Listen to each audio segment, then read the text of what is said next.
Thank you, Mr. Hegseth. I'm looking forward to this opportunity to talk. I want to return to the incident that you referenced a minute ago that occurred in Monterey, California in October 2017. At that time, you were still married to your second wife, correct? I believe so. And you had just fathered a child by a woman who would later become your third wife, correct? Senator, I was falsely charged, fully investigated, and completely cleared. So you think you were completely cleared because you committed no crime. That's your definition of cleared? You had just fathered a child 2 months before by a woman that was not your wife. I am shocked that you would stand here and say you're completely cleared.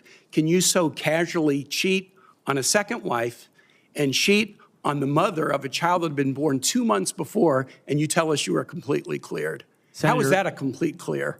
Senator, her child's name is Gwendolyn Hope Hegseth, and she's a child of God, and she's 7 years old. And she was, and you cheated on the mother of that child less than 2 months after that daughter was born, didn't you? Those were false charges. Well, it was fully investigated, and I was completely cleared. And I am so grateful for the marriage I have to this amazing woman behind me. You've admitted that you had sex at that hotel in October 2017. You said it was consensual, isn't that correct? Anything? You've admitted that it was consensual, and you were still married, and you just had a child by another woman. Again, how do you explain your judgment? Completely false charges against me. You fully investigated, and I was completely clear. You have admitted that you had sex while you were married to wife 2 after you just had fathered a child by wife 3. You've admitted that. Now, if it had been a sexual assault, that would be disqualifying to be Secretary of Defense, wouldn't it? It was a false claim then and a false claim now. If it had been a sexual assault, that would be disqualifying to be Secretary of Defense, wouldn't it? That was a false claim. So you're talking about a hypothetical. So you can't tell me whether someone who has committed a sexual assault is disqualified from being Secretary of Defense? Senator, I know in my instance, and I'm talking about my instance only, it was a false claim. But you acknowledge, that you cheated on your wife and that you cheated on the woman by whom you had just fathered a child. You have admitted that. I will allow your words to speak for themselves. You're not retracting that today. That's good. I assume that in each of your weddings, you've pledged to be faithful to your wife. You've taken an oath to do that, haven't you? Senator, as I've acknowledged to everyone in this committee, not a perfect person, not claiming to be. But no, I just asked a simple question. You've taken an oath like you would take an oath to be Secretary of Defense in all of your weddings to be faithful to your wife. Is that correct? I have failed in things in my life, and thankfully I'm redeemed by my Lord and Savior, Jesus Christ. In finalizing divorces from your first and second wives, were there non-disclosure agreements in connection with those divorces? Senator, not that I'm aware of. If there were, would you agree to release those first and second wives from any confidentiality agreement? Senator, it's not something I'm aware of. But if there were, you would agree to release them from a confidentiality agreement? Senator, that's not my responsibility. Did you ever engage in any acts of physical violence against any of your wives? Senator, absolutely not. But you would agree with me that if someone had committed physical violence against a spouse, that would be disqualifying to serve as Secretary of Defense, correct? Senator, absolutely not have I ever done that. You would agree that that would be a disqualifying offense, would you not? Senator, you're talking about a hypothetical. I don't think it's a hypothetical. Violence against spouses occurs every day. And if you as a leader are not capable of saying that physical violence against a spouse should be a disqualifying fact for being Secretary of the most powerful nation in the world, you're demonstrating an astonishing lack of judgment. The incident in Monterey led to a criminal charge, a criminal investigation, a private settlement, and a cash payment to the woman who filed the complaint. And there was also a non-disclosure agreement, correct? It was a confidential settlement agreement off of a nuisance lawsuit. Right. During an interview, you claimed that you settled the matter because you were worried that if it became public, it might hurt your career. Do you maintain that you were blackmailed? Senator, I maintain that false claims were made against me.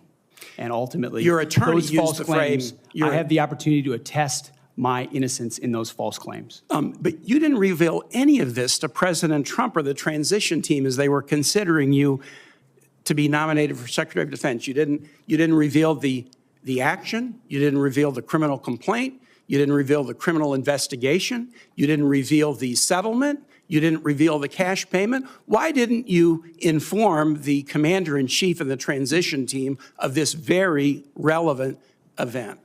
Senator, I've appreciated every part of the process with the transition team. They have been open and honest with me. We've had great conversations between the two of us, and I appreciate the opportunity that President-elect Trump has given me. You chose not to reveal this, right? Because you knew it would hurt your chances. So you chose not to reveal this really important thing to the commander-in-chief and the transition team because you were worried about your chances rather than trying to be candid with the future president of the United States. Are there any other important facts that you chose not to reveal to the president-elect and his team as they were considering you to be Secretary of Defense? Senator, I sit here before you an open book, as everyone who's watched this process. With multiple non-disclosure and confidentiality agreements tying the hands of many people who would like to comment to us. Much has been made of your workplace behavior as a leader of nonprofit veterans organizations and as a Fox News contributor. Were you fired from either of the leadership positions with the nonprofits? I was the leader. I was the CEO of Concerned Veterans for America and the executive director of Vets for Freedom. Were you fired from either and I was never fired from a veterans organization. Do you have non-disclosure agreements with either of those organizations? Not that I'm aware of, Senator. Many of your work colleagues have said that you show up for work under the influence of alcohol or drunk. I know you've denied that, but you would agree with me, right, that if that was the case, that would be disqualifying for somebody to be Secretary of Defense. Senator, those are all anonymous false claims, and the totality they're not anonymous. The letters on the record here. They're not anonymous. On the record, we've seen records with names attached to them. Vets for Freedom, Concerned Vets for America, and Fox News attributing to me working hard every day on behalf of One of your colleagues said that you got drunk at an event at a bar and chanted, "Kill all Muslims." Another colleague, not anonymous, we have this, said that you took coworkers to a strip club. You were drunk, you tried to dance with strippers, you had to be held off the stage, and one of your employees in that event filed a sexual harassment charge as a result of it. Now, I know you denied these things, but isn't that the kind of behavior that, if true, would be disqualifying for somebody to be Secretary of Defense? Senator, anonymous false charges. They're not anonymous. And I'll just conclude and say this to the chairman. You claim that this was all anonymous.